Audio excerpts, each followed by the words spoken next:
لکھا ہے فلسفہ تاریخ، 1000 سے اوپر صفحے کی کتاب ہے۔ اس ساری کتاب کا خلاصہ آپ کو 3 چیزیں بتا رہا ہوں کہ قومیں اس وقت برباد ہوتی ہیں جب ان میں ظلم پھیل جائے، جب ان میں جھوٹ پھیل جائے اور جب ان میں خیانت اور دھوکہ پھیل جائے۔ عمر بن عبدالعزیز خلیفہ بنے، بنو امیہ کے ظالم حکمرانوں میں عمر بن عبدالعزیز آئے۔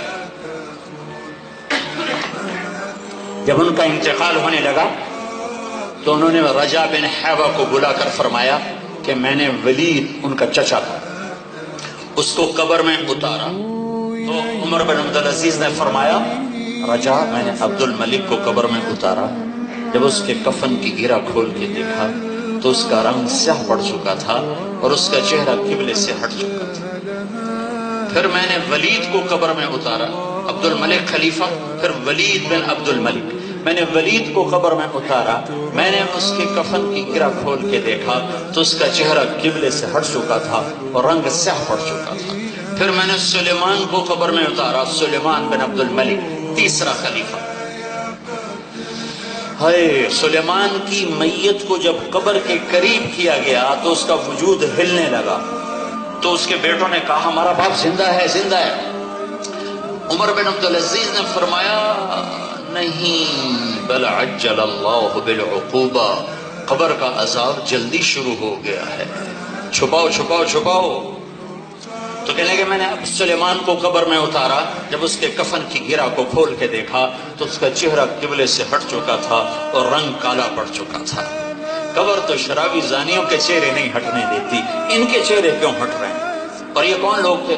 ولید بن عبد الملک تہجد میں 10 سپارے پڑھا کرتا تھا روزانہ، 3 دن میں قرآن ختم کرتا تھا۔ عبد الملک ابن مروان، سلیمان، ولید تہجد گزار۔ نماز تو بڑی بات ہے، کبھی تہجد نہیں چھوٹی، کبھی روزہ نہیں چھوٹا، حج نہیں چھوٹا، تلاوت نہیں چھوٹی، عبادات میں بڑے اوپر، کبھی زنا نہیں کیا، کبھی شراب نہیں پی،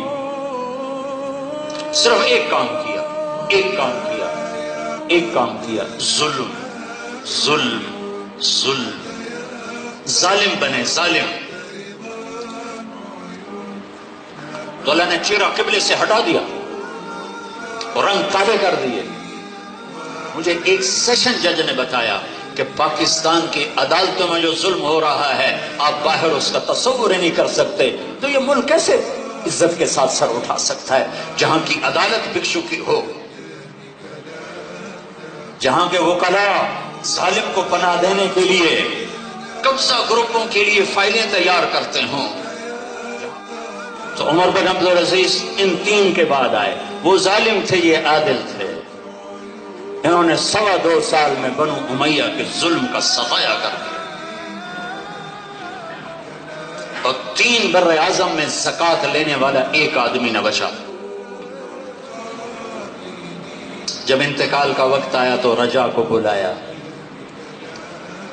اور فرمایا اب میں جا رہا ہوں، دیکھنا میرے ساتھ کیا ہوتا ہے۔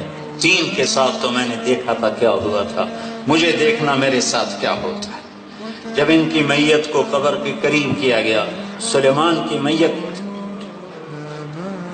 تڑپ گئی تھی اور عمر کی میت جب آئی قبر کے قریب تو آسمان سے ایک پرچہ ایسے لہراتا ہوا آ رہا تھا اور لہراتا لہراتا لہراتا لہراتا حضرت عمر کے سینے پر آ کر گر گیا۔ جب پرچے کو اٹھا کے دیکھے گا تو لکھا تھا بسم اللہ الرحمن الرحیم، براءۃ من اللہ لعمر بن عبد العزیز من النار، اللہ نے عمر کو جہنم سے نجات دے دی۔